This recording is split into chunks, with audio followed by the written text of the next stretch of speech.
Hello guys, तो आइए आज से हम लोग शुरू करेंगे क्लास 11 का एक नया सा चैप्टर जो कि पहला चैप्टर होगा और चैप्टर का नाम है द लिविंग वर्ल्ड। तो हर पर डे आप लोग को एक लेक्चर मिलेगा इसका, और जहाँ पे आज के जो टॉपिक होगा वो लिविंग ऑर्गेनिज्म के बारे में हम बात करेंगे। तो सबसे पहला बात मेरा एक क्वेश्चन है, और आज का ये चैप्टर एक क्वेश्चन के साथ शुरू करेंगे कि what is living organism. Living organism किसको कहेंगे? एक लिविंग ऑर्गेनिज्म और एक नॉन लिविंग ऑर्गेनिज्म के बीच में कौन सा ऐसा डिफरेंस रहेगा, इन सारे एस्पेक्ट्स के बारे में आज हम बात करेंगे। सबसे पहले क्या बात करेंगे यहाँ पे कैरेक्टरिस्टिक्स के बारे में। कैरेक्टरिस्टिक ऑफ लिविंग ऑर्गेनिज्म, एक लिविंग ऑर्गेनिज्म का क्या क्या कैरेक्टरिस्टिक हो सकता है। पहला बात हम बात करेंगे ग्रोथ।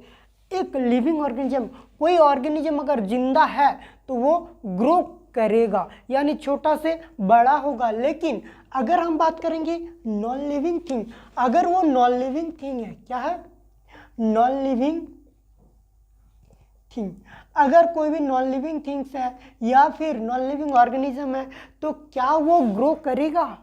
मे भी कर सकता है, मे नॉट भी कर सकता है। अगर वो नॉन लिविंग थिंग है तो वो ग्रो करेगा, बट बाहर से ग्रो करेगा, जिसको हम लोग एक्सट्रिंसिक ग्रोथ के बारे में बात करेंगे। लेकिन नॉन लिविंग थिंग अंदर से ग्रो नहीं करेगा। अगर वो लिविंग ऑर्गेनिज्म है तो ग्रो करेगा फ्रॉम इनसाइड, अंदर से वो ग्रो करेगा। नेक्स्ट बात करते हैं रिप्रोडक्शन के बारे में। किसके बारे में बात करेंगे? रिप्रोडक्शन। और ये जो रिप्रोडक्शन है ना, ये एक लिविंग ऑर्गेनिज्म का कैरेक्टरिस्टिक है। किसका कैरेक्टरिस्टिक है? Living organism. अगर कोई ऑर्गेनिज्म जीवित है तो वो अपने जैसे बच्चों को जन्म देगा। लेकिन अगर कोई ऑर्गेनिज्म नॉन लिविंग है तो वो अपने जैसे बच्चों को जन्म नहीं देगा। ये सबसे बड़ा ये क्या है डिफरेंस है लिविंग और नॉन लिविंग के बीच में। नेक्स्ट हम बात करेंगे, हाँ, अगर रिप्रोडक्शन की बात करेंगे ना तो लिविंग ऑर्गेनिज्म करेगा, ये तो कन्फर्म है, लेकिन मे नॉट रिप्रोड्यूस। बहुत सारा ऐसा ऑर्गेनिज्म आपको देखने के लिए मिलेगा जो अपने जैसे बच्चों को जन्म नहीं देते हैं, but although they are living. ठीक है। नेक्स्ट हम बात करेंगे मेटाबॉलिज्म के बारे में। किसके बारे में? मेटाबॉलिज्म। मेटाबॉलिज्म वो कैरेक्टरिस्टिक होता है, मेटाबॉलिज्म हम उसको बोलेंगे जो हमारे लिविंग ऑर्गेनिज्म के बॉडी के अंदर होने वाले ओवरऑल जो रिएक्शंस होते हैं ना, उनको हम मेटाबॉलिज्म में रखते हैं। आगे आएंगे तो बात करेंगे मेटाबॉलिज्म में आता है कैटाबॉलिज्म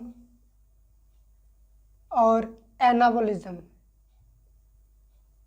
ठीक है, यानी ओवरऑल रिएक्शन हमारे बॉडी में बहुत सारे समय कंटिन्यूअसली एक बड़ी चीज टूट के कोई बहुत सारे छोटी चीज़ों में कन्वर्ट होते हैं, और बहुत सारे छोटे छोटे मॉलिक्यूल्स जुड़ के एक बड़े मॉलिक्यूल्स बनाते हैं।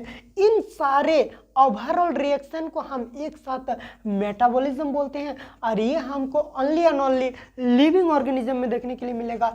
नॉन लिविंग ऑर्गेनिज्म में मेटाबॉलिज्म बिल्कुल नहीं देखने के लिए मिलेगा। ठीक है। नेक्स्ट हम बात करते हैं सेलुलर ऑर्गेनाइजेशन। सेलुलर ऑर्गेनाइजेशन यानी अगर कोई ऑर्गेनिज्म लिविंग है तो वन या मोर देन वन, एक या एक से ज़्यादा, यानी अनेकों सेल से बने हुए होंगे। अगर किसी ऑर्गेनिज्म सेल कोई भी सेलुलर स्ट्रक्चर नहीं है, यानी वो लिविंग ऑर्गेनिज्म के अंदर हम नहीं रख सकते हैं। ठीक है, यानी वो लिविंग ऑर्गेनिज्म का कैरेक्टरिस्टिक नहीं हो सकता।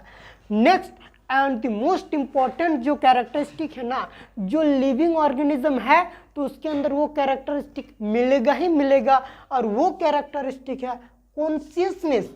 कॉन्शियसनेस का मतलब होता है कि वो अपने इन्वायरमेंट के प्रति जागरूक होगा, उसको सेंस करेगा और उसके अगेंस्ट में वो रेस्पॉन्ड भी करेगा, जो कि हमको नॉन लिविंग थिंग्स में देखने के लिए नहीं मिलते हैं।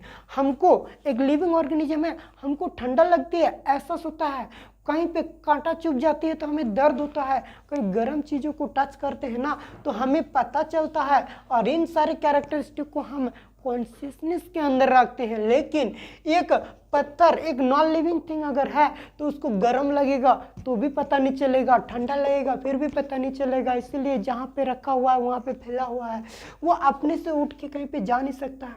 ये सारे चीज़ों के बारे में पढ़ेंगे। इसके अलावा कॉन्शियसनेस के अलावा बहुत सारे कैरेक्टरिस्टिक हैं, जैसे कि मूवमेंट की बात करेंगे, ठीक है, ट्रांसपोर्टेशन की बात करेंगे, ये सारे भी आते हैं हमारे लिविंग ऑर्गेनिज्म का कैरेक्टरिस्टिक। एक एक पॉइंट को हम देखेंगे। इनमें से यहाँ पे एक लाइन लिखा हुआ है, growth and reproduction. Growth and reproduction यानी किसकी किसकी बात कर रहे हैं, ये दोनों बात कर रहे हैं। ग्रोथ एंड रिप्रोडक्शन की जो बात करते हैं ना, ये are not the defining properties of living organism. Defining property नहीं है।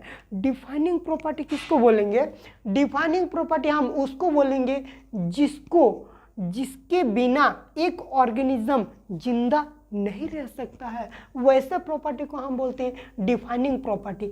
आइए बात करते हैं यहाँ पे रिप्रोडक्शन या फिर ग्रोथ। अगर कोई ऑर्गेनिज्म, एनिमल के केस में क्या देखते हैं ना कि एक एनिमल कुछ देर तक बड़ा होता है, लंबा होता है, उसके बाद उसका ग्रोथ रुक जाता है।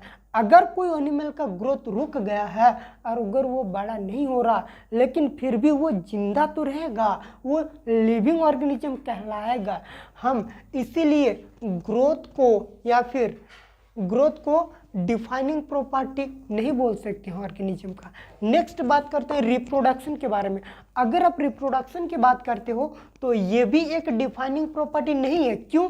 क्योंकि ये तो सच है कि एक लिविंग ऑर्गेनिज्म रिप्रोड्यूस करेगा, लेकिन ये रिप्रोड्यूस अगर नहीं करेगा तो क्या वो ऑर्गेनिज्म मर जाएगा? नहीं, बिल्कुल नहीं। इसलिए ये रिप्रोडक्शन नहीं भी करेगा ना तो एक एनिमल कम से कम जिंदा तो रहेगा ना। हाँ, इसीलिए इसको हम डिफाइनिंग प्रॉपर्टी में नहीं रखते। ऐसा नहीं है कि कोई ऑर्गेनिज्म है और अगर वो रिप्रोडक्शन नहीं किया तो मर जाएगा। अगर ऐसा कोई ये लाइफ प्रोसेस के अंदर आप लोग ने 10th क्लास में पढ़ा है, ये लाइफ प्रोसेस, ऐसा कोई प्रोसेस अगर किसी एनिमल के बॉडी में अगर परफॉर्म नहीं हो तो वो एनिमल अगर मर जाएगा तो ऐसा लाइफ प्रोसेस को हम लोग बोलते हैं डिफाइनिंग प्रॉपर्टी। इसके अलावा यहाँ पे बहुत सारी चीज़ें हमको देखने के लिए मिलेगा, जैसे कि एक्सक्रेशन हो गया। एक्सक्रेशन का मतलब क्या है, जो अपना बॉडी से कचरा चीज़ को बाहर निकालते हैं, वो भी एक प्रकार का एक्सक्रेशन भी यहाँ पे छूट गया है। एक्सक्रेशन की बात करते हैं, ये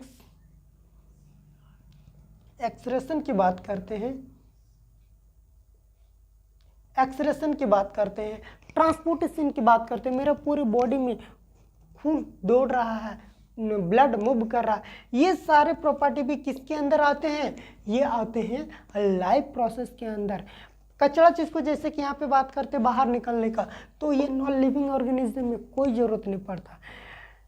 नेक्स्ट मेटाबॉलिज्म की अगर बात करते हैं, सेलुलर ऑर्गेनाइजेशन की बात करते हैं, कॉन्शियसनेस की बात करते हैं या फिर एक्सक्रेशन की बात करते हैं, इन सारे वो प्रोसेस होते हैं ना जिनके बिना एक ऑर्गेनिज्म, लिविंग ऑर्गेनिज्म जिंदा नहीं रह सकता है। ठीक है, चलिए आज हम बात करेंगे, एक एक चीज़ को हम देखेंगे शुरुआत से।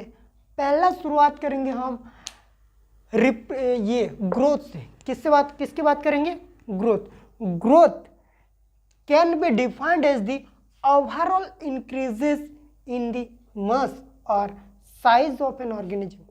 किसी भी ऑर्गेनिज्म का साइज के बारे में बात करेंगे। अगर एक ऑर्गेनिज्म है वो अंदर से छोटा से बड़ा हो रहा है, सेल का नंबर बढ़ रहा है, कोई ऑर्गेनिज्म अगर उनका साइज बढ़ रहा है तो ऐसा केस को हम क्या बोलते हैं, ग्रोथ। और ये क्या है ना कि एक लिविंग ऑर्गेनिज्म का प्रॉपर्टी है, बिल्कुल सही है।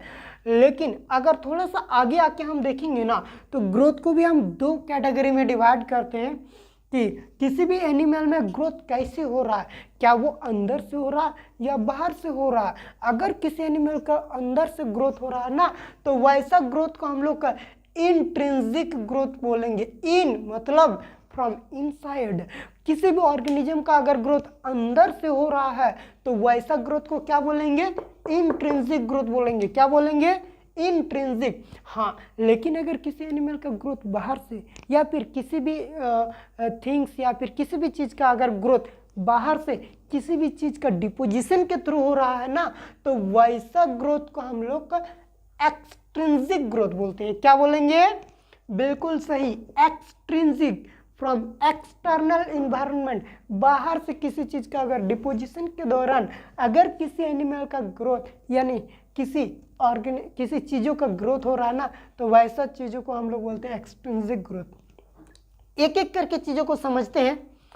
इंट्रिंसिक ग्रोथ यहाँ पे लिखा हुआ है, it can be defined as the growth from inside of the body of an living organism. किसी जीवित जीव का या फिर जीवित ऑर्गेनिज्म का, लिविंग ऑर्गेनिज्म का ग्रोथ अगर बॉडी के अंदर से हो रहा है बाय द सेलुलर मेटाबॉलिज्म के प्रोसेस से, यानी ऑर्गेनिज्म खाना खा रहा है, सांसें ले रही है, उसके बॉडी में एनर्जी बन रहा है, नई नई सेल बन रही है और नए सेल कंटिन्यूअसली जुड़ते जाता है, और अगर वो एनिमल का साइज बढ़ रहा है अंदर से, तो वैसा ग्रोथ को हम लोग क्या बोलेंगे? इंट्रिंसिक ग्रोथ बोलेंगे। ठीक है, it is the defining property of living organism. बिल्कुल सही है। क्यों? क्योंकि लिविंग ऑर्गेनिज्म अगर है तो वो खाना खाएगा, भोजन खाएगा, भोजन करने के बाद वो ऑक्सीजन लेगा, और ऑक्सीजन और भोजन यानी फूड और ग्लूकोज हर एक सेल में जाके रिएक्शन करेंगे, रेस्पिरेशन होगा, एनर्जी बनेंगे, उसके बाद नए नए सेल बनेगा और नए नए सेल एक साथ डिपोजिशन होता जाएगा और एक ऑर्गेनिज्म का साइज धीरे धीरे क्या होगा? अंदर से बढ़ेगा। तो वैसा ग्रोथ को हम क्या बोलते हैं? Intrinsic growth. उसके बाद आएगा एक्सट्रिंसिक ग्रोथ, जो बॉडी का बाहर से किसी भी ऑर्गेनिज्म का या फिर किसी भी चीज़ों का अगर बाहर से कोई डिपोजिशन के दौरान ग्रोथ होता है ना, तो उसको एक्सट्रिंसिक ग्रोथ बोलते हैं। एक काम करते हैं, एक्सट्रिंसिक ग्रोथ के बारे में भी लिख लेते हैं, फिर बात करते हैं। नेक्स्ट हम बात कर रहे हैं एक्सट्रिंसिक ग्रोथ के बारे में। तो extrinsic growth, it can be defined as the growth from outside of the body. जब किसी बॉडी का बाहर से किसी चीज़ का डिपोजिशन के दौरान अगर ग्रोथ होता है ना, तो वैसा ग्रोथ को हम लोग एक्सट्रिंसिक ग्रोथ बोलेंगे। एक्सटर्नल साइड से ना, like accumulation of material on the surface of the body. किसी बॉडी का सरफेस के ऊपर अगर किसी चीज़ का डिपोजिशन हो रहा है, यानी जैसे कि मान लिए एक पहाड़ है, ऑब्वियस सी बात है, पहाड़ है, हाई एल्टीट्यूड में जैसे जैसे ऊपर की तरफ जाते हैं वहाँ पे टेम्परेचर घटते जाता है। जब टेम्परेचर घटते जाता है ना, तो यहाँ पे धीरे धीरे बर्फ़ जमा होते हैं, और बर्फ़ जमा होते होते पहाड़ का साइज क्या होता है? धीरे धीरे बड़ा होते जाता है।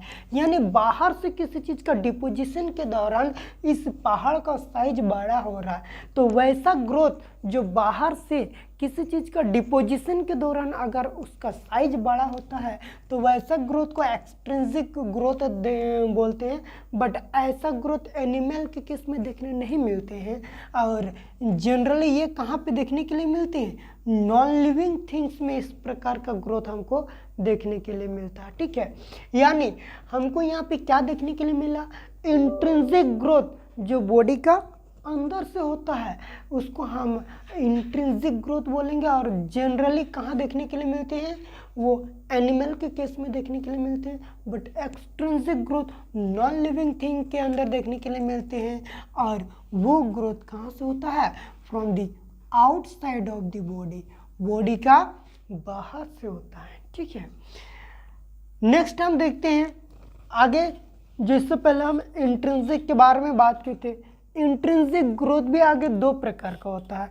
एक होता है इनडिटर्मिनेट ग्रोथ। इन मतलब सच में नहीं, डिटरमाइन नहीं कर सकते कि वो कितना बड़ा होगा, जिसको हम लोग और एक लैंग्वेज में बोलेंगे तो उसको हम लोग अनलिमिटेड ग्रोथ बोलते हैं। अनलिमिटेड, जिसका कोई लिमिट ना हो। हम लोग का ये इस प्रकार का ग्रोथ जो होता है ना, बेसिकली हमको प्लांट में देखने के लिए मिलता है। It can be defined as the growth which occurs throughout their life span या फिर लाइफ साइकिल। एक ऑर्गेनिज्म जितना दिन जिंदा रहेगा उतना दिन उसका बॉडी हर साल कुछ ना कुछ ग्रो करेगा, और इस तरह का ग्रोथ को हम लोग का इनडिटर्मिनेट ग्रोथ बोलते हैं या फिर अनलिमिटेड ग्रोथ बोलते हैं। प्लांट के केस में ये चीज़ देखने के लिए मिलता है। हम लोग हर कोई देखे होंगे कि जब पतझड़ का समय आता है वो पुराना पत्ता सब झड़ जाते हैं और वो नए पत्ता जब खिल के आते हैं तो नए पत्ता उगने के दौरान पेड़ का पिछला साल जितना साइज था उससे थोड़ा बढ़ जाते हैं, है ना। तो वैसा ग्रोथ जो हर साल कुछ ना कुछ बड़ा होता है जब तक वो एनिमल यानी जब तक प्लांट, बेसिकली ये ग्रोथ कहाँ देखने मिलता है? प्लांट में। जब तक ये प्लांट जिंदा रहेगा तब तक वो ग्रो करता जाएगा, और ऐसा ग्रोथ को हम लोग का इनडिटर्मिनेट ग्रोथ या फिर अनलिमिटेड ग्रोथ बोलेंगे, ठीक है। नेक्स्ट हम देखेंगे डिटर्मिनेट ग्रोथ या फिर लिमिटेड ग्रोथ। लिमिटेड मतलब होता है ना कि कुछ समय तो ग्रो करेगा बट एक सर्टेन एज, एक निर्दिष्ट समय आने के बाद उस ऑर्गेनिज्म का क्या होता है? ग्रोथ आगे रुक जाता है। क्या होता है? ग्रोथ रुक जाता है, ठीक है।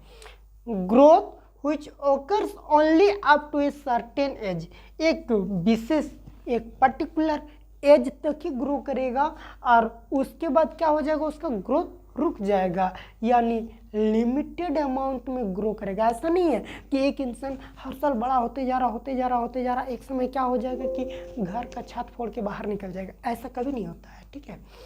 It occurs only in animal, हाँ जस्ट एनिमल के केस में देखने के लिए हमको मिलता है कि एक एनिमल कुछ समय तक बड़ा हुआ और उसके बाद क्या होगा? उसका ग्रोथ टोटली रुक जाता है, ठीक है। हाँ, क्या टोटली ग्रोथ रुक जाता है इसका मतलब ये तो नहीं है कि उसका बॉडी में सेल डिवीजन रुक जाते, नहीं। सेल डिवीजन होता है, कुछ स्पेशल सेल या टिश्यू में सेल डिवीजन तो होता है, लेकिन वो किसके लिए? रिप्लेस करने के लिए। जो सेल मर जाते हैं उन सेल को रिप्लेस करने के लिए कंटिन्यूसली हमारे बॉडी में सेल डिवाइड तो करता है लेकिन हाइट आगे नहीं बढ़ता है। ऐसे ग्रोथ को हम लोग क्या बोलेंगे? लिमिटेड ग्रोथ बोलेंगे। क्या बोलेंगे? जी बिल्कुल, हाँ आपने सही सुना, ये क्या है? Limited growth. क्या है? Limited growth. तो आज का इस लेक्चर में बेसिकली जो हम लोग सीखे ना कि एक ऐसे प्रॉपर्टी के बारे में पढ़ रहे हैं जो कि लिविंग ऑर्गेनिज्म में हमें देखने के लिए मिलती हैं, और वो ग्रोथ के बारे में। ग्रोथ जनरली एक ऑर्गेनिज्म है, ये बिल्कुल सही ग्रो करेगा। तो ग्रोथ भी दो प्रकार का होगा, जब किसी भी चीज़ों का बाहर से ग्रो, किसी भी चीज़ों का डिपोजिशन के दौरान बाहर से किसी भी बॉडी का सरफेस के ऊपर में डिपोजिशन के कारण अगर ग्रो हो रहा है ना तो वैसा ग्रोथ को हम लोग एक्सट्रिंसिक बोलेंगे। अंदर से हो रहा तो इंट्रिंसिक बोलेंगे, ठीक है। इंट्रिंसिक आगे दो प्रकार का हो रहा है, एक इनडिटर्मिनेट या फिर अनलिमिटेड, और एक होता है लिमिटेड या फिर डिटर्मिनेट। अनलिमिटेड ग्रोथ में जब तक जिंदा रहेगा तब तक ग्रो करेगा। लिमिटेड में एक निर्दिष्ट एज तक वो क्या करेगा? ग्रो करेगा, फिर उसका ग्रोथ रुक जाएगा। ये एनिमल के केस में देखने के लिए मिलेगा और ये प्लांट के केस में देखने के लिए मिलेगा। आज का लेक्चर पे इतना ही पढ़ते हैं, फिर मिलते हैं आप लोग से एक नए लेक्चर में और एक नए टॉपिक के साथ। तब तक के लिए आप सबको बाय बाय। हेलो गाइस, तो आज हम लोग फिर से एक नए लेक्चर की शुरुआत करेंगे, जहाँ पे पिछला क्लास में हमने कैरेक्टरिस्टिक ऑफ लिविंग ऑर्गेनिज्म के बारे में पढ़ रहे थे, जहाँ पे ग्रोथ के बारे में ऑलरेडी पढ़ चुके थे। आज हम बात करेंगे रिप्रोडक्शन के बारे में। तो रिप्रोडक्शन की अगर हम बात करते हैं तो reproduction the production of the new organism, एक नए ऑर्गेनिज्म का बनना या फिर किसी ऑफस्प्रिंग का बनना ऑफ देयर ओन काइंड। जब कोई एक ऑर्गेनिज्म अपने जैसे बच्चों को जन्म देते हैं तो उस प्रोसेस को हम लोग रिप्रोडक्शन बोलते हैं, ठीक है। अगर हम यहाँ पे देखते हैं मल्टीसेलुलर ऑर्गेनिज्म की, तो यहाँ पे जो ऑफस्प्रिंग बनते हैं यानी जो संतानें बनती है वो क्या है? More or less similar to their parents. मतलब अगर हम बात करें बड़े बड़े ऑर्गेनिज्म का, मल्टीसेलुलर ऑर्गेनिज्म का, तो वहाँ पे लिटिल बिट यानी थोड़ा सा अगर बात करें तो वेरिएशन आता है। वेरिएशन आता है कि मतलब इंसान का बच्चा इंसान जैसा तो देखेगा लेकिन एग्जैक्ट कॉपी नहीं होगा, थोड़ा बहुत क्या रहेगा, वेरिएशन रहेगा, बट हाँ दिखेगा कैसा, अपने मम्मी पापा के जैसा ही दिखेगा, बट उसमें से भी कुछ वेरिएशन देखने के लिए मिलता है। और यहाँ पे लिखा हुआ in case of unicellular organism, जैसे कि अगर हम बैक्टीरिया की बात करते हैं, एमीबा की बात करते हैं, तो क्या होता है, ग्रोथ एंड रिप्रोडक्शन की अगर बात करते हैं तो वो सिनोनिम्स और सेम यूज करते हैं। इसका मतलब क्या है, जब यूनिसेलुलर ऑर्गेनिज्म की बात करते हैं तो वहाँ एक ऑर्गेनिज्म सबसे पहले ग्रोथ करते हैं, और ग्रोथ करने के बाद क्या करते हैं कि दो छोटे छोटे न्यू इंडिविजुअल में डिवाइड हो जाते हैं। यानी जहाँ पे ग्रोथ होगा, ग्रोथ होने के बाद जस्ट क्या हो जाएगा, दो नए इंडिविजुअल बन जाते हैं। इसलिए यूनिसेलुलर ऑर्गेनिज्म, जैसे कि अगर हम बैक्टीरिया की बात करते हैं या फिर एमीबा की बात करते हैं, वहाँ पे ग्रोथ या और रिप्रोडक्शन दोनों एक ही जैसे इस्तेमाल करते हैं, ठीक है।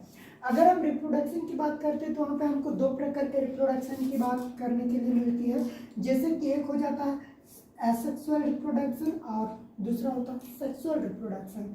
एसेक्सुअल रिप्रोडक्शन क्या होता है, एक वैसा रिप्रोडक्शन जहाँ पे fertilisation of male and female gamete does not takes place और डज नॉट ऑकर, जहाँ पे मेल गैमेट फीमेल गैमेट के साथ फ्यूज नहीं करेगा, वैसा रिप्रोडक्शन को हम लोग क्या बोलते हैं, एसेक्सुअल रिप्रोडक्शन बोलते हैं। और ऐसे रिप्रोडक्शन में दो गो पेरेंट का जरूरत नहीं पड़ता है, तो वैसे रिप्रोडक्शन में सिंगल पेरेंट की जरूरत पड़ता है। नेक्स्ट आते हैं एसेक्सुअल रिप्रोडक्शन, सेक्सुअल रिप्रोडक्शन। तो पहले मैं सेक्सुअल रिप्रोडक्शन को लिख लेता हूँ।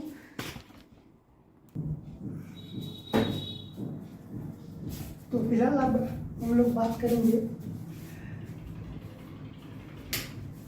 एसेक्सुअल रिप्रोडक्शन की, जहाँ पे स्पोर फॉर्मेशन, कुछ ऐसे ऑर्गेनिज्म होते हैं जो एक एसेक्सुअल स्पोर्स बनाते हैं, और वो एसेक्सुअल स्पोर्स क्या करते हैं कि नेक्स्ट जर्मिनेट करते हैं और अपने जैसा ऑर्गेनिज्म को जन्म देते हैं। और उनमें से वो कहाँ पे देखने के लिए मिलता है, जैसे कि हम लोग एल्गी में देखने के लिए मिलता है, कुछ फंगी में देखने के लिए मिलता है। फंगी में जैसे कि हम लोग क्लास 10th में पढ़ चुके थे ब्रेड मोल्ड्स के बारे में, वो क्या बनाता है, स्पोर्स बनाता है। क्या बनाता है, spores. Next by budding, budding के थ्रू। बडिंग वो प्रोसेस होता है जहाँ पे मेन बॉडी में एक छोटी सी उभार निकल के आते हैं, और ये धीरे धीरे इवेंचुअली बड़ा होते हैं और अपने बॉडी से अलग हो जाते हैं और एक नई ऑर्गेनिज्म का फॉर्मेशन करते हैं, ठीक है। तो ये हमको कहाँ देखने के लिए मिलता है, हाइड्रा में। पहला देखने के लिए मिलता है ईस्ट और हाइड्रा। ये किसके थ्रू रिप्रोडक्शन करता है, ये रिप्रोडक्शन करता है बर्डिंग के थ्रू, ठीक है। ये एक प्रकार का एसेक्सुअल मोड ऑफ रिप्रोडक्शन है। नेक्स्ट अगर हम बात करते हैं तो आता है फ्रेगमेंटेशन। ये जो फ्रेगमेंटेशन की बात करते हैं ना, तो फ्रेगमेंटेशन मतलब बॉडी टुकड़ा हो जाएगा और जो टुकड़े वाले पार्ट होंगे उससे एक नए ऑर्गेनिज्म डेवलप होते हैं। ये हमको एक फिलामेंटस एल्गी में देखने के लिए मिलता है। नेक्स्ट आता है रीजनरेशन। ये भी एक प्रकार के एसेक्सुअल मोड ऑफ रिप्रोडक्शन है, ये भी एसेक्सुअल मोड ऑफ रिप्रोडक्शन है। और ये सारे के सारे कैरेक्टरिस्टिक हमको लिविंग थिंग में देखने के लिए मिलता है। और ये जो रीजनरेशन की प्रोसेस है, यहाँ पे फ्रेगमेंटेड ऑर्गेनिज्म, किसी भी ऑर्गेनिज्म का टूटा हुआ पार्ट जो होता है ना, वो क्या होता है, रीजनरेट हो जाता है। अगर कोई चीज़ टूट गया तो फिर से वो ग्रो करेगा और वो बॉडी पार्ट को बना लेगा, ठीक है।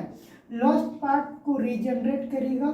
जैसे कि सबसे ज़्यादा हाईएस्ट पावर ऑफ रीजनरेशन हमको कहीं पे देखने के लिए मिलता है ना, तो वो हमको प्लेनेरिया में देखने के लिए मिलता है। कहाँ पे देखने के लिए मिलता है, प्लेनेरिया में। ये एक ऐसा प्रोसेस है जहाँ पे किसी भी ऑर्गेनिज्म को लॉस्ट पार्ट फिर से रिपेयर हो जाता है या फिर रीजनरेट हो जाता है। हम लोग देखे हैं कभी कभी लिजर्ड में क्या होता है, जो उसका पूंछी होता है, उसका जो टेल होता है, जब कोई प्रेडेटर कोई शिकारी उस पर अटैक करता है तो पूंछी उसका टूट जाता है। रुक जाता है और शिकारी को लगता है कि यही कोई है और उसी पे उसको देख के रह जाता है और आगे ले जा भाग जाता है। ठीक है, तो वो अपना डिफेंस मैकेनिज्म के लिए जो टूटा हुआ पूछे होता है फिर उसका धीरे धीरे ग्रो करके अपना पूरा ये बन जाता है। ठीक है, नेक्स्ट अगर हम बात करते हैं ना तो आता है सेक्सुअल रिप्रोडक्शन की। अगर हम सेक्सुअल रिप्रोडक्शन की बात करेंगे तो यहाँ पे हमको क्या देखने के लिए मिलेगा, दी रिप्रोडक्शन है, कैसे प्रोडक्शन है, द रिप्रोडक्शन इन व्हिच एक ऐसे प्रकार का मोड ऑफ रिप्रोडक्शन है जहाँ पे क्या होता है, गेमेट्स बनेंगे। गेमेट कैसे बनेंगे, गेमेट दो प्रकार के बनेंगे, एक होगा मेल गेमेट तो दूसरे क्या होंगे, फीमेल गेमेट। मेल गेमेट और फीमेल गेमेट बनेगा और क्या होगा, किस प्रोसेस से बनेगा, मियोसिस के थ्रू बनेगा।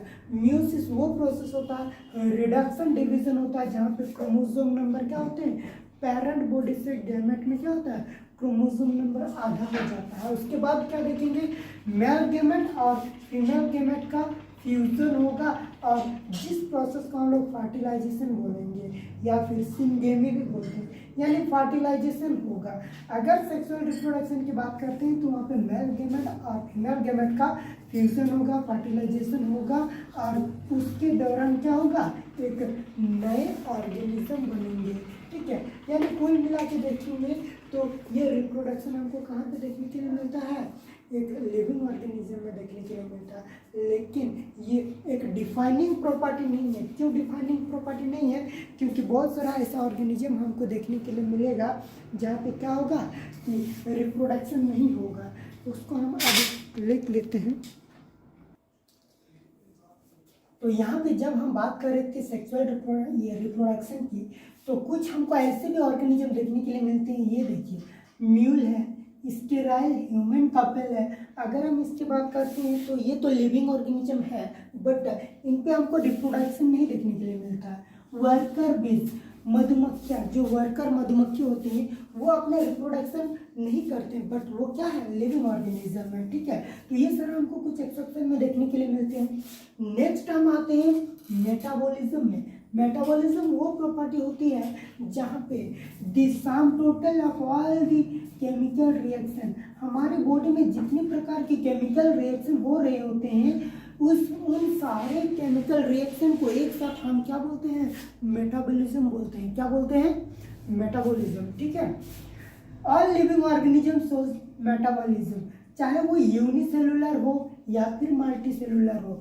ऑर्गेनिज्म है तो उसके बॉडी में बहुत सारा केमिकल का रिएक्शन हो रहा होता है और उसको हम लोग मेटाबॉलिज्म बोलते हैं। चाहे सिंगल सेल ऑर्गेनिज्म हो या मल्टी सेलुलर ऑर्गेनिज्म हो, हर एक ऑर्गेनिज्म के बॉडी के अंदर क्या देखने के लिए मिलता है, मेटाबॉलिज्म देखने के लिए मिलेगा ही मिलेगा। और इसीलिए इसको हम लोग क्या बोलते हैं, डिफाइनिंग प्रॉपर्टी बोलते हैं। नेक्स्ट हम लोग बोलते हैं non living things, non living objects, no non living object सोर्स मेटाबॉलिज्म, यानी अगर कोई ऑर्गेनिज्म लिविंग नहीं है यानी नॉन लिविंग थिंग है तो उसके अंदर हमको क्या देखने के लिए मिलेंगे, हमको उसके अंदर क्या नहीं देखने के लिए मिलेंगे, मेटाबॉलिज्म देखने के लिए नहीं मिलेंगे। अगर लिविंग ऑर्गेनिज्म है तो मेटाबॉलिज्म देखने के लिए मिलेगा, लिविंग ऑर्गेनिज्म नहीं है तो मेटाबॉलिज्म देखने के लिए नहीं मिलेगा। नेक्स्ट हम लोग बात करते हैं सेलुलर ऑर्गेनाइजेशन। सेलुलर ऑर्गेनाइजेशन का मतलब होता है all living organisms are composed of cells. कोई भी लिविंग ऑर्गेनिज्म हो, चाहे वो यूनिसेलुलर हो या मल्टी सेलुलर ऑर्गेनिज्म हो, सारे के सारे ऑर्गेनिज्म कौन चीज से बने हुए होते हैं, सेल से बना हुआ होता है। कौन चीज से बना हुआ रहेगा, सेल से। ठीक है, cell is the basic structural and the functional unit of life. ये जो सेल है हमारे बॉडी का बेसिक स्ट्रक्चर प्रोवाइड करते हैं। देखते हैं ना कि चींटी हमारे देखने में छोटे होते हैं लेकिन हाथी दिखने में बहुत बड़े होते हैं, लेकिन यहाँ पे सेल का साइज बड़ा या छोटा नहीं होता, सिर्फ नंबर ऑफ सेल चींटी में कम रहते हैं और वो हाथी में ज़्यादा रहता है। यानी किसी भी एनिमल का अगर स्ट्रक्चर की बात करेंगे ना तो वो कौन देता है, सेल ही देता है। हाँ, सेल के अंदर हमारे बॉडी के अंदर ये जो मेटाबॉलिज्म की बात की, कोई सा भी फंक्शन अगर होता है ना तो सेल के लेवल में होता है, जिसके कारण हम लोग सेल को क्या बोलते हैं, स्ट्रक्चर देने वाला या फिर काम करने वाला, यानी structural and the functional unit बोलते हैं लाइफ का। जीवन का, ठीक है। It is the defining property of life, ये एक प्रकार का डिफाइनिंग प्रॉपर्टी है, यानी वो अगर लिविंग ऑर्गेनिज्म है तो सेल उसकी बॉडी में रहेगा, अगर लिविंग ऑर्गेनिज्म नहीं है तो कोई भी सेलुलर एक्टिविटी ना तो देखने के लिए मिलेगी, ना तो सेल हमको देखने के लिए मिलेगा। नेक्स्ट आता है consciousness, one of the most important characteristic which define a living organism, ठीक है। कॉन्शियसनेस का मतलब क्या होता है ना कि ability to sense the surrounding, हम लिविंग ऑर्गेनिज्म के एक ऐसी प्रॉपर्टी होती है जिसके थ्रू हम सेंस कर पाते हैं अपना सराउंडिंग इन्वायरमेंट को, यानी अगर कोई हमको बुलाता है तो हम उसके अगेंस्ट में रिस्पॉन्ड देते हैं। ठंडा लगती है हमने फैन ऑन किया, ठंडा लगती है तो कंबल ओढ़ लिया, गर्मी लगती है तो फैन ऑन किया। ये कैसे पता चलता है? According to their environment, environment में किस तरह की घटनाएं हो रही है, किस तरह का फिनोमिनन चल रही है, उस चीज़ को हम लोग सेंस कर पाते हैं। एक लिविंग ऑर्गेनिज्म सेंस कर पाता है और उसके अगेंस्ट में रेस्पॉन्ड करता है। हम देखे होंगे बहुत सारे एनिमल हाइबरनेट कर जाते हैं, एस्टिवेशन में चले जाते हैं। हाइबरनेट मतलब ठंडे के दिन में वो स्लीप मोड में चले जाते हैं, कोई तो और गर्मी के सीजन को पार करने के लिए स्लीप मोड में चले जाते हैं, ठीक है। तो इन सारे जो कैरेक्टरिस्टिक होती है ना, वो कैसे होती है? बाय कॉन्शियसनेस, वो अपना सराउंडिंग इन्वायरमेंट को सेंस कर पाते हैं, पता लगा पाते हैं और उसके अगेंस्ट में क्या करते हैं? रेस्पॉन्ड करते हैं, ठीक है। और जो स्टिमुलस, एक वर्ड है स्टिमुलस, दूसरा है रेस्पॉन्ड। स्टिमुलस का मतलब होता है स्टिमुलाई या फिर स्टिमुलस मतलब जो इन्वायरमेंट हमको कुछ करने के लिए प्रेरित करती है उसको हम लोग स्टिमुलस बोलेंगे, और उसके अगेंस्ट में हम सब जो रिएक्शन दिखाते हैं, जो काम करते हैं, उसको हम लोग क्या बोलते हैं? रेस्पॉन्ड बोलते हैं। क्या बोलते हैं? रेस्पॉन्ड बोलते हैं, ठीक है। तो इन्वायरमेंट का हर एक स्टिमुलस के पीछे हम लोग क्या करते हैं? रेस्पॉन्ड करते हैं। कैसे रेस्पॉन्ड करते हैं? ड्यू टू कॉन्शियसनेस, हम समझ पाते हैं, हमको पता चलता है कि इन्वायरमेंट में किस तरह का स्टिमुलस है और उसके अगेंस्ट में हम सब लिविंग ऑर्गेनिज्म क्या करते हैं? रेस्पॉन्ड करते हैं, ठीक है। इनके अलावा भी बहुत सारे कैरेक्टरिस्टिक है, जिसमें से क्या हो गया? एक्सरेशन, जो बॉडी का कचरा चीज़ को बाहर निकालते हैं, या फिर ट्रांसपोर्टेशन, बॉडी के अंदर क्या होता है कि मॉलिक्यूल एक जगह से दूसरी जगह जाते हैं, ठीक है। तो नेक्स्ट हम लोग इसके अगला जो टॉपिक होगा अब हम नेक्स्ट लेक्चर में कवर करेंगे, और इस लेक्चर में फिलहाल इतना ही, और फिर मिलते हैं एक नेक्स्ट वीडियो में।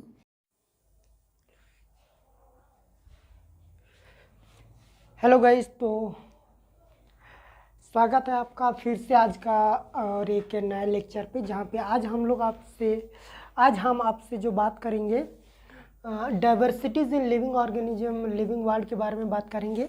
जो हम लोग का लिविंग वर्ल्ड का चैप्टर चल रहा था, वहाँ पे आज हम आप सब से बात करेंगे डाइवर्सिटीज़ के बारे में। Living world, what is mean by diversity? Diversity word का मतलब क्या होता है? डाइवर्सिटी का मतलब होता है कि वैरायटीज़, अलग अलग प्रकार का ऑर्गेनिज्म जो हमारे धरती में मौजूद है। हमको पता है जब हम नेचर में देखते हैं तो हमें कुत्ता देखने के लिए मिलता है, बिल्ली देखने के लिए मिलता है, काव, गॉट, मोर, मतलब ए टू जेड अलग अलग प्रकार का वैरायटीज ऑफ जो ऑर्गेनिज्म देखने के लिए मिलते हैं, उसको हम लोग क्या बोलते हैं? डाइवर्सिटीज, ठीक है। द नंबर ऑफ स्पीसीज, कितने प्रकार के तरह तरह जो नंबर ऑफ स्पीसीज हमें देखने के लिए मिलते हैं, that are non and ranges between 1.7 से 1.8 मिलियन। जो आज तक का हमारे नेचर में जितने भी एनिमल्स हैं उनको अगर हम देखेंगे ना, तो बहुत सारे ऐसे एनिमल है जिनको हम अब तक जानते भी नहीं है। तो जो एनिमल अब तक हमारे जानकारी के अनुसार है वो 1.7 से लेकर के 1.8 मिलियन इतने प्रकार के स्पीसीज हमारे जानकारी के अनुसार है। बट अभी भी बहुत सारा ऐसा एनिमल है जिसको हम अभी जानते भी नहीं है। This refer to the biodiversity. ये जो इतने प्रकार का एनिमल, इतने तरह तरह के जो एनिमल है, इन सारे एनिमल के लिए जो हमने वर्ड इस्तेमाल करते हैं ना, वो है बायोडाइवर्सिटी। बायो मतलब जीवन और डाइवर्सिटी मतलब विविधता, जीवन के लेवल पे जो विविधता होती है ना उसको हम लोग बोलते हैं बायोडाइवर्सिटी, ठीक है। और the number and type of the organism present on the earth, यानी कितनी ज़्यादा है और किस किस प्रकार का स्पेसीज है, इनको एक साथ में हम बोलते हैं बायोडाइवर्सिटी और diversity in living organism. Next अगर हम बात करते हैं ना तो टेक्सोनोमी के बारे में बात करते हैं। एक चीज़ ध्यान देने वाली बात है, ये क्वेश्चन आपको पूछा जाएगा कि अभी तक हमारे इस धरती में कितने प्रकार का स्पेसीज पाए जाते हैं, तो आप बोलेंगे 1.7 से लेकर के 1.8 मिलियन स्पेसीज हमारी जानकारी के अनुसार है। नेक्स्ट बात करेंगे टैक्सोनॉमी के बारे में। टैक्सोनॉमी का मतलब होता है it is the study of principles and the procedure of classification. मतलब कोई भी ऑर्गेनिज्म को अगर क्लासिफाई करना हो, क्लासिफिकेशन का मतलब होता है कि अलग अलग प्रकार के एनिमल को हम कैटेगरी वाइज, उनके कैरेक्टरिस्टिक वाइज हम लोग क्या करते हैं, बट के रखते हैं ताकि हमको स्टडी करने में आसानी हो, ठीक है।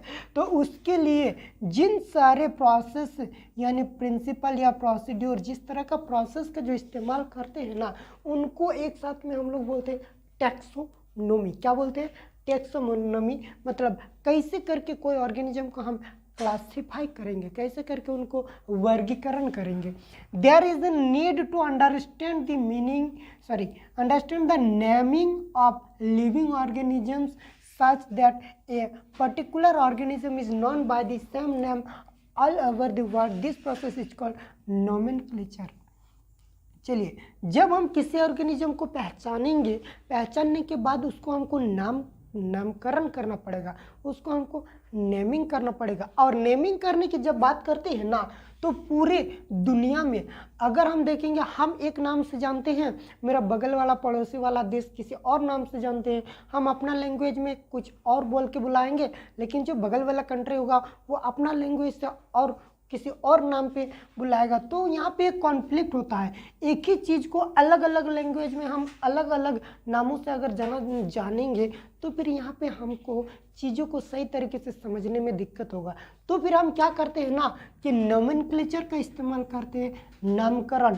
एक ऑर्गेनिज्म को एक पर्टिकुलर ऐसा नाम देंगे जो कि उसको पूरे वर्ल्ड में सेम नाम से जाना जाएगा। और उसके लिए हम लोग यूज़ करते हैं कुछ साइंटिफिक तरीका का। किसका यूज़ करेंगे?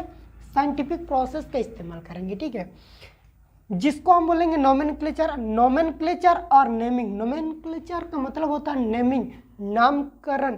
किस किस चीज़ों को ध्यान में रखते हुए हम किसी एनिमल का नाम देंगे या फिर नामकरण करेंगे।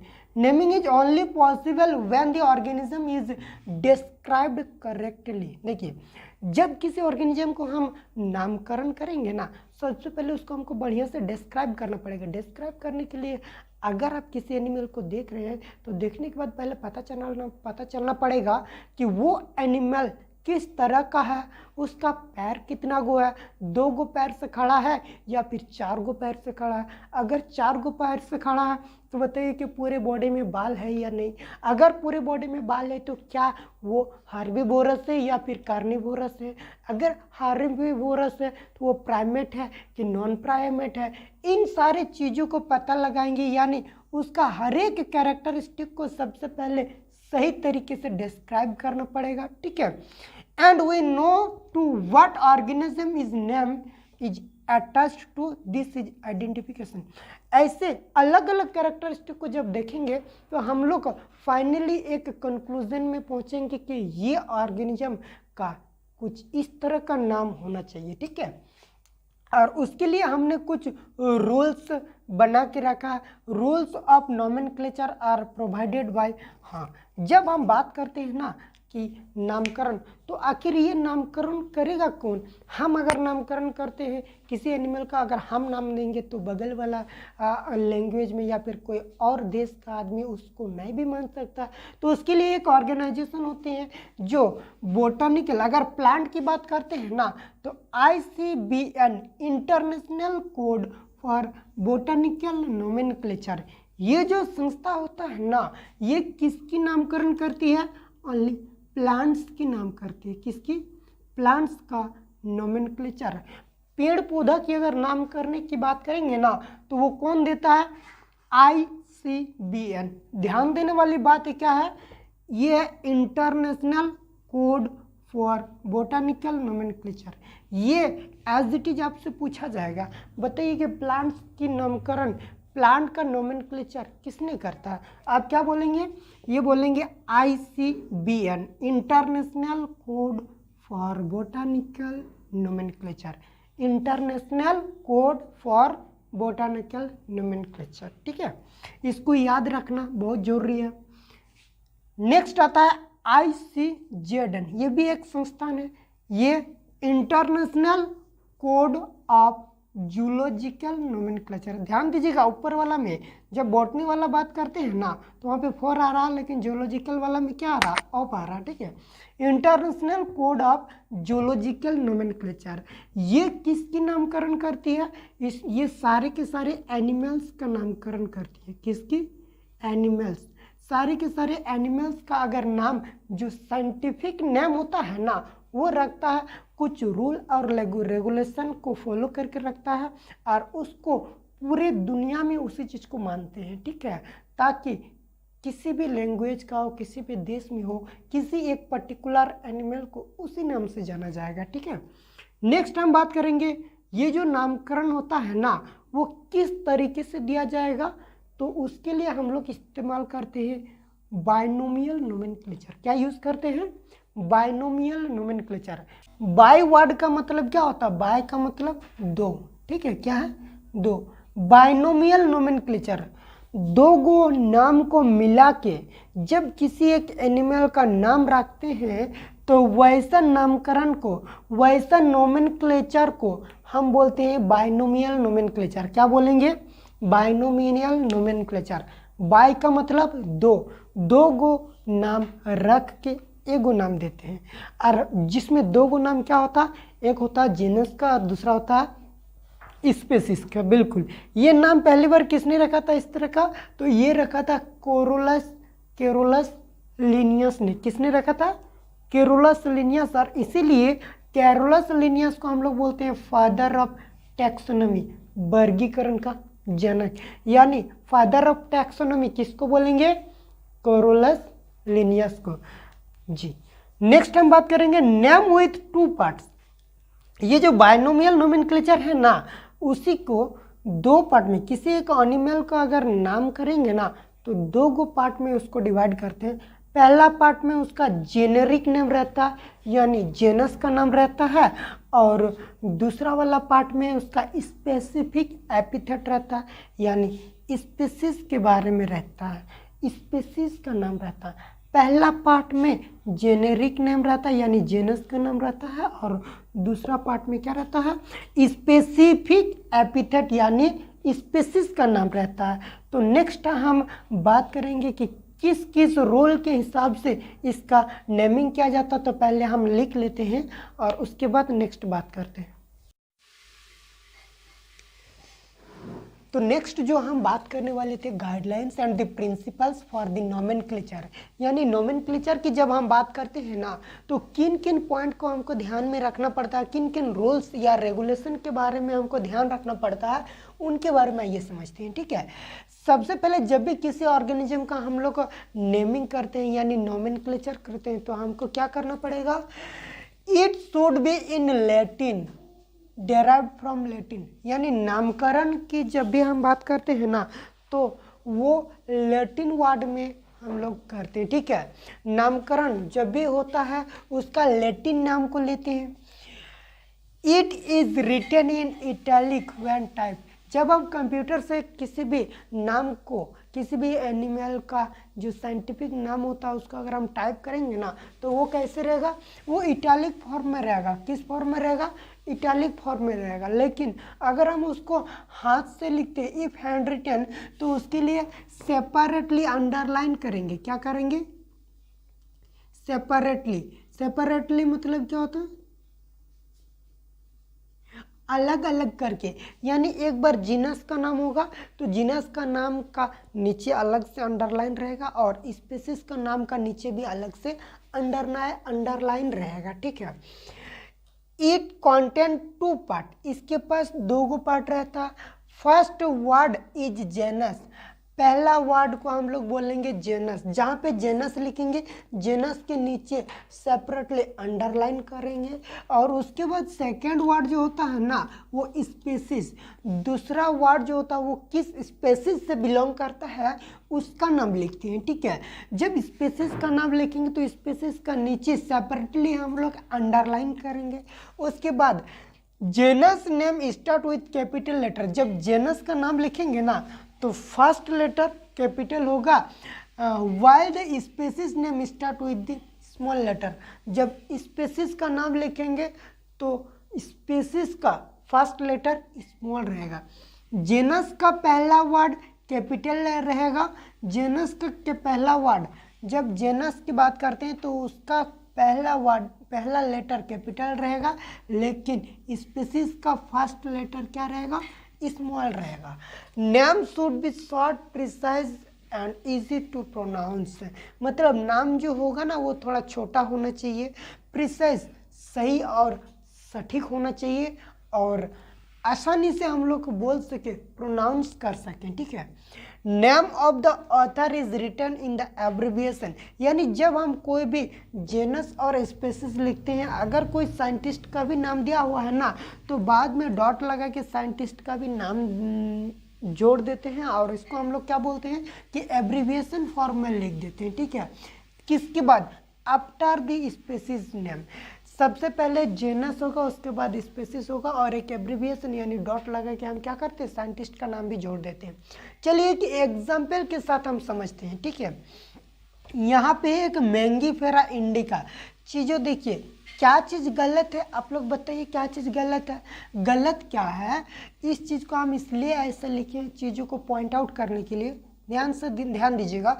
ये यहाँ पे 2 वर्ड है, एक है मैंगीफेरा, पहली बात तो हमको इसको क्या करना पड़ेगा, मैंगीफेरा ये क्या है, ये है मेरा जीनस, क्या है, जीनस। जीनस का फर्स्ट लेटर क्या रहेगा, कैपिटल रहेगा, बिल्कुल सही, हमने तो कैपिटल लिखा है।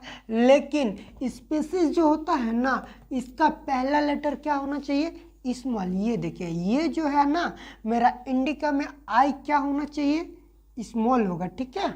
अब ठीक है, तो मैंगीफेरा का एम कैपिटल, इंडिका का आई स्मॉल रहेगा। ये किसको डेनोट करता है, ये जीनस को डेनोट करता है और ये स्पीशीज को डिनोट करता है, लेकिन दोनों सेपरेटली क्या होना चाहिए, अंडरलाइन होना चाहिए। देखिए हो गया ना, ये साइंटिफिक नेम है किसका, मैंगो का। मैंगो का क्या साइंटिफिक नेम है, अगर यहाँ पे कोई साइंटिस्ट का नाम लगा हुआ रहता तो यहाँ पे एक डॉट लगाते हैं और वो साइंटिस्ट का भी नाम लिख देते हैं। मैंगो का अगर आपसे साइंटिफिक नाम पूछा जाए तो आप क्या बोलेंगे, मैंगीफेरा इंडिका। जैसे कि हमने इसको हैंड रिटन लिखे, हाथ में लिखे, इसीलिए दोनों को सेपरेटली लिखे हैं। मैंगीफेरा का एम कैपिटल ये जेनस को डिनोट करता है और स्पीशीज इंडिका जो है वो स्पीशीज को डेनोट करता है, जिसका स्मॉल लेटर पहला वाला जो लेटर है वो स्मॉल है, और दोनों को हमने क्या किए, दोनों को सेपरेटली अंडरलाइन किए, ठीक है।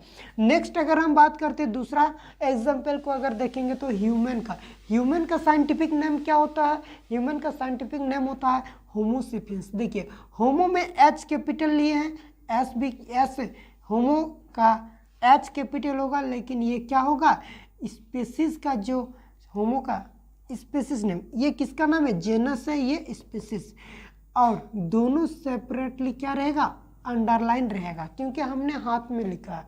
होमो का ये जेनस है, ये स्पीशीज, जेनस का फर्स्ट लेटर कैपिटल, स्पीशीज का फर्स्ट लेटर स्मॉल होगा, दोनों सेपरेटली अंडरलाइन होगा। और इस तरह से हम लोग किसी भी ऑर्गेनिज्म का नेमिंग करते हैं, ठीक है। यानी होमो सेपियंस, हम आपसे अगर पूछते हैं ना बताइए तो होमो सेपियंस किसका साइंटिफिक नेम है, तो आप लोग बिल्कुल बताएंगे क्या कि होमो सेपियंस का मतलब होता है ह्यूमन, इंसान का साइंटिफिक नेम है होमो सेपियंस, ठीक है। नेक्स्ट हम बात करते हैं क्लासिफिकेशन के बारे में। क्लासिफिकेशन का मतलब होता है वर्गीकरण, बांटना, ग्रुपिंग करना। ग्रुपिंग ऑफ ऑर्गेनिजम्स, जब किसी ऑर्गेनिज्म को हम किसी कैरेक्टरिस्टिक के आधार पे ग्रुप करते हैं ना, तो उसको हम लोग बोलते हैं classification into categories based on the observable character. Observable character का मतलब होता है कुछ ऐसा कैरेक्टरिस्टिक जिसको हम बाहर से या फिर उसका बनावट देख के, कुछ ऐसा कैरेक्टरिस्टिक के को जिसको हम देख के किसी ऑर्गेनिज्म को अगर हम ग्रुपिंग कर सकते हैं, तो उस कंडीशन को हम लोग क्या बोलते हैं कि मैंने क्लासिफिकेशन किया या फिर क्लासिफाई किया। और जब हम किसी ऑर्गेनिज्म को क्लासिफाई करते हैं, जिस कैटेगरी के आधार पर क्लासिफाई करते हैं, तो हर एक ग्रुप को हम लोग बोलते हैं एक एक टैक्सा। क्या बोलेंगे? एक एक टैक्सा बोलते हैं। ठीक है, चलिए टैक्सोनॉमी। टैक्सोनॉमी का प्रोसेस को अगर हम देखेंगे ना, टैक्सोनॉमी का प्रोसेस को मतलब कैसे करके ग्रुपिंग करेंगे, तो उसमें कुछ विशेष कैरेक्टरिस्टिक का ध्यान देते हैं। जैसे कि जब हम बात करते हैं कि मैमल्स, तो वो सारे एनिमल आएंगे जो अपनी माँ का दूध पी रहे होते हैं। हम वैसा बात करेंगे कि अगर हम बात बोल दें ओविपेरस, तो वैसा एनिमल आ जाएंगे जो अंडा देते होंगे। ठीक है, मतलब कुछ कुछ कैरेक्टरिस्टिक को पहले देखना पड़ेगा, उसका पता लगाना पड़ेगा, आइडेंटिफाई करना पड़ेगा। एक एनिमल, अगर दो एनिमल है, एक अंडा देता है, एक अंडा नहीं देता है, एक के ऊपर में पूरे बॉडी में बाल है या फिर फेदर से ढका हुआ है, इस तरह का कुछ पता लगाना पड़ेगा। फिर उसको क्लासिफिकेशन करना पड़ेगा और उसके बाद नेमिंग करना पड़ेगा, नोमेनक्लेचर करना पड़ेगा। ऑल ये सारा प्रोसेस किसके अंदर आता है? Are the process of taxonomy. इन सारे कैरेक्टरिस्टिक के, इन सारे प्रोसेस के माध्यम से गुजरना पड़ेगा, तब हमको क्या मिलेगा? हमने टैक्सोनॉमी तक पहुँचेंगे, यानी हम किसी भी चीज़ का एक सही और सटीक वर्गीकरण कर पाएंगे। यहाँ पे एक वर्ड दिख रहा है सिस्टेमेटिक्स है। सिस्टेमेटिक्स का मतलब क्या होता है कि different kind of organism and their relationship. Systematics की जब बात करते हैं ना, तो अलग अलग प्रकार का ऑर्गेनिज्म के बारे में बात करते हैं, और वो एक ऑर्गेनिज्म अपने एंसेस्टर से या पहले वाला जनरेशन से या फिर एक ऑर्गेनिज्म दूसरे ऑर्गेनिज्म से किस तरह से संबंध बना के है ना, उसको हम लोग बोलते हैं सिस्टेमैटिक्स। यहाँ पे एक साइंटिस्ट का नाम है लिनियस, कार्लस लिनियस। इन्होंने एक बुक लिखा था जो एग्ज़ाम के पॉइंट ऑफ व्यू से बहुत ही इम्पोर्टेंट है, और वो कौन सा बुक है? वो है सिस्टेमा नेचुरी। कौन सा बुक है? सिस्टेमा नेचुरी। ठीक है, इसने क्या बताया गया? The evolutionary relationship among the organisms. Organisms के बीच में इवोल्यूशनरी रिलेशनशिप, इसका मतलब क्या है कि पहले ऑर्गेनिज्म और अब के ऑर्गेनिज्म में किस प्रकार का सिमिलरिटीज़ हमको देखने के लिए मिलती है, डिसिमिलरिटीज़ हमको देखने के लिए मिलती है। इन सारी चीज़ों के बारे में हम यहाँ पे बात करेंगे। ठीक है, नेक्स्ट आता टैक्सोनॉमिकल हायरार्ची। टैक्सोनॉमिकल हायरार्ची का मतलब होता है सिमिलरिटीज़ डिक्रीजेस। देखिए, टैक्सोनॉमिकल हायरार्ची का मतलब होता है ना कि जब भी हम कोई भी ऑर्गेनिज्म को ग्रुपिंग करते हैं, जैसे कि स्पीसीज से लेकर के जेनस के बाद फैमिली, मतलब नीचे से अगर ऊपर की तरफ जाएंगे ना, तो जितने ऊपर में जाएंगे वैसा ही हमको धीरे धीरे सिमिलैरिटी घटते जाएगा। यानी अगर हम एक तरफ से बोलते हैं सिमिलैरिटी घटते जाता है, यानी डिसिमिलैरिटी क्या हो रहा है? बढ़ रहा है। ठीक है, अगर हम टैक्सोनॉमिकल हायरार्ची को देखते हैं, तो यहाँ पे लिखा है सिमिलैरिटीज डिक्रीजेस, यानी जैसे जैसे किसी भी कैटेगरीज का, यानी किसी भी ऑर्गेनिज्म का जब हम क्लासिफाई करते हैं, एक एनिमल से दूसरे एनिमल के पास जाते हैं, यानी धीरे धीरे अगर जीनस यानी स्पेसीज से लेकर के अगर किंगडम की तरफ जाते हैं, तो इसको टैक्सोनॉमिकल हायरार्ची बोलते हैं। और यहाँ पे जैसे जैसे ऊपर की तरफ जाते हैं, चीज़ों का भी हम लिख के बता रहे हैं, जैसे जैसे ऊपर की तरफ जाएंगे वहाँ पे हमको सिमिलरिटी घटते जाएगा। मतलब मोर सिमिलरिटी हमको कहाँ पे मिलेगा? स्पेसीज के लेवल पे मिलेगा, लेकिन सबसे कम सिमिलरिटी कहाँ मिलेगा? दो किंगडम यानी किंगडम में मिलेगा। यानी जैसे जैसे ऊपर जाएंगे डिसिमिलरिटी बढ़ते जाएगा, बट क्या होगा? सिमिलरिटीज घटते जाएगा। तो हम अब टैक्सोनॉमिकल हायरार्ची को लिखते हैं, फिर इसको आगे हम डिटेल्स एक्सप्लेन करते हैं। ठीक है,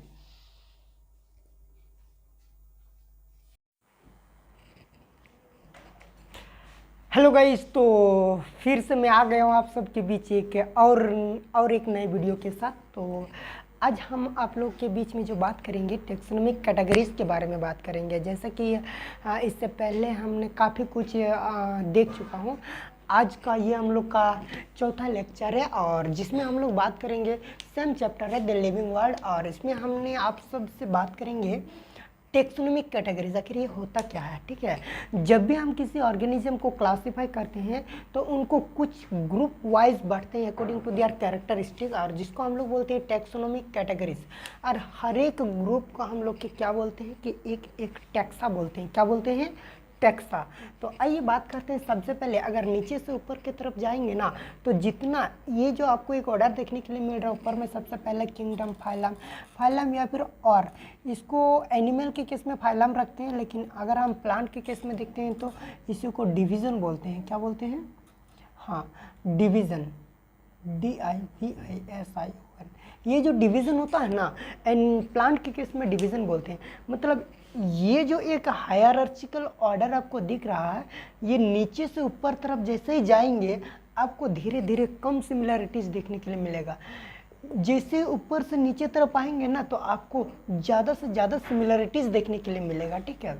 नीचे से ऊपर देखेंगे तो नीचे सबसे पहले क्या है? स्पेसीज है।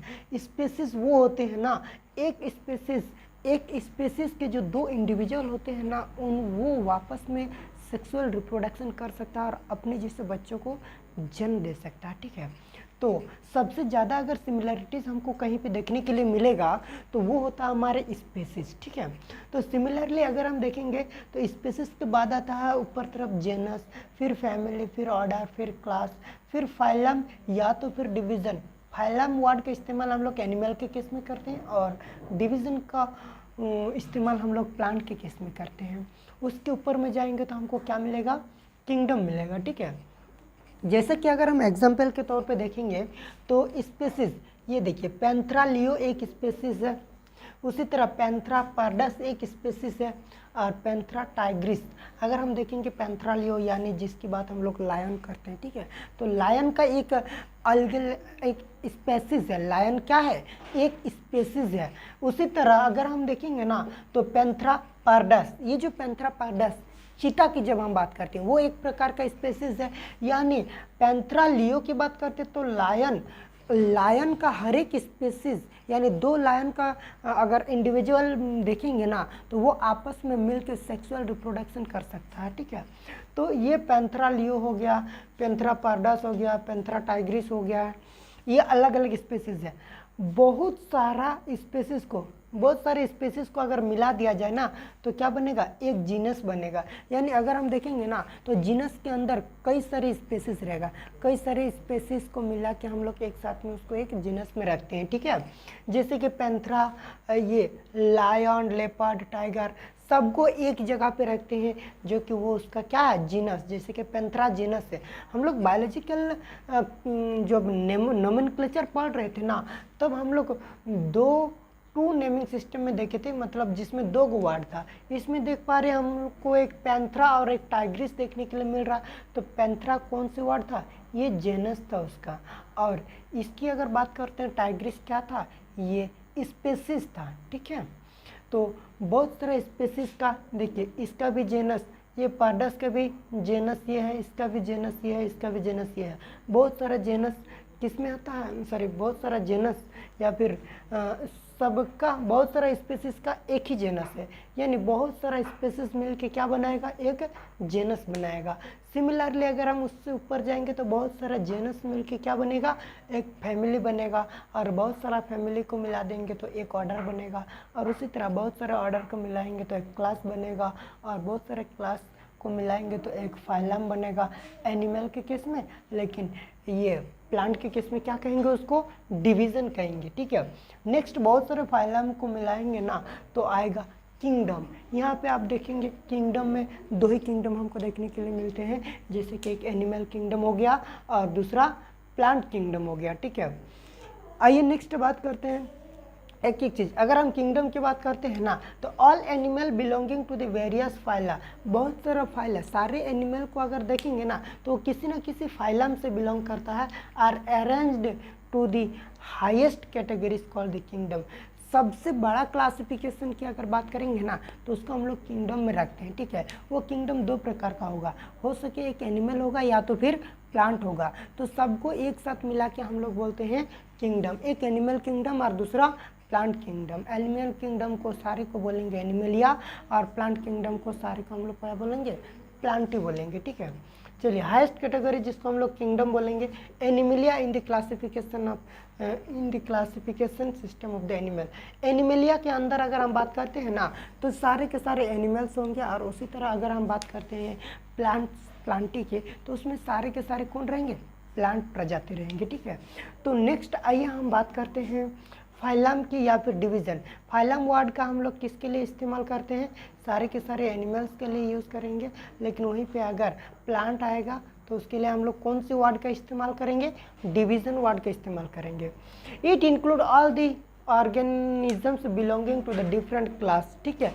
यानी अलग अलग बहुत सारा क्लास मिल के क्या बनाएगा, फाइलम को बनाएगा। Having a few common characteristic, मतलब कुछ विशेष प्रकार का बहुत सारा क्लासेस जिसका कुछ सेम कैरेक्टरिस्टिक रहेगा, उनको एक साथ मिला के हम लोग क्या बोलते हैं, फाइलम बोलते हैं, ठीक है। उसी तरह आता है क्लास। ये क्लास क्या होगा कि बहुत सारा ऑर्डर, कुछ ऐसा ऑर्डर होंगे ना जिनका कैरेक्टरिस्टिक एक जैसा होगा, उनको अगर एक साथ मिलाएंगे, उनको एक साथ जब रखते हैं तो वो आता है क्लास के अंदर। This categories include the related order, है ना। एक प्रकार का एक कुछ ऐसे ऑर्डर्स होंगे जिनका कैरेक्टरिस्टिक अगर एक जैसा होगा ना तो उनको हम लोग रखते हैं एक क्लास में, ठीक है। सिमिलरली अगर हम देखेंगे ना ऑर्डर्स की अगर बात करेंगे तो order being a higher categories is the assemblage of the families. अगर हम बात करेंगे ना ऑर्डर की बात करते हैं तो बहुत सारा फैमिलीज का एक कुछ फैमिली ऐसे होंगे जिनका कैरेक्टरिस्टिक सिमिलर टाइप का होगा, उनको अगर हम एक साथ मिक्स कर देंगे, यानी उनको एक साथ एक ग्रुप ऑफ फैमिलीज, यानी कुछ फैमिली के ग्रुप को अगर एक साथ लेंगे तो क्या बनेगा, फिर ऑर्डर बनेगा, ठीक है। नेक्स्ट हम लिख लेते हैं, और वो हमको क्या देखने के लिए मिलेगा कि बहुत सारा जेनस को मिल के क्या बनेगा, फैमिली बनेगा, और बहुत सारा स्पीसीज को मिल के एक जेनस बनेगा, ठीक है। तो नेक्स्ट जो है वो हम आप लोग के सामने लिख लेते हैं, फिर आपसे बात करते हैं। तो फिर हम लोग जो बात कर रहे थे आज के डेट में, फिर से ये बात कर रहे थे, देखिए फैमिली, जेनस और स्पीसीज। जब हम स्पीसीज की बात करते हैं ना तो taxonomic studies consider a group of individual organism with fundamental similarities as a species. मतलब अगर हम बात करेंगे तो यहाँ पे फंडामेंटल सिमिलरिटीज देखने के लिए मिलेगा, यानी सबसे ज़्यादा दो इंडिविजुअल के बीच में अगर कोई सिमिलरिटी हमको देखने के लिए मिलता है तो एक स्पीसीज का दो इंडिविजुअल के बीच में हमको सिमिलरिटी देखने के लिए मिलेगा। उसी तरह बहुत सारा स्पीसीज को अगर मिलाएंगे तो हमको क्या देखने के लिए मिलेगा, जीनस। एक ग्रुप ऑफ सिमिलर स्पीसीज, एक सेम प्रकार का स्पीसीज का जब ग्रुप हम ले लेंगे तो मेरा क्या बनेगा, जीनस बनेगा। Genus comprises A group of related species, यानी एक प्रकार का यानी कुछ मिलता जुलता स्पीसीज का अगर ग्रुप हम एक साथ देखेंगे तो मेरा क्या बनेगा, जीनस बनेगा। क्या बनेगा, जीनस बनेगा। Which has more characteristic in common in comparison to the species of other genus, we can say that genera are aggregate of closely related species। यानी दो अलग अलग अगर जेनस की बात करते हैं ना तो एक जेनस में बहुत सारा स्पीसीज रहेगा, दूसरा जेनस में बहुत सारा स्पीसीज रहेगा। तो ये अगर हम जेनस 1 की बात करते हैं, जेनस 1 और जेनस 2 की बात करते हैं तो इसका जितने भी स्पीसीज रहेगा, इसका और इस जेनस का स्पीसीज, दो जेनस का स्पीसीज के बीच में अगर देखेंगे तो इन दोनों में ज़्यादा सिमिलरिटी मिलेगा एज कम्पेयर टू ये स्पीसीज और ये स्पीसीज का। क्यों? क्योंकि ये दोनों स्पीसीज एक अलग जेनेरा से बिलोंग करते हैं और ये दोनों स्पीसीज एक अलग जेनेरा से बिलोंग करते हैं, ठीक है।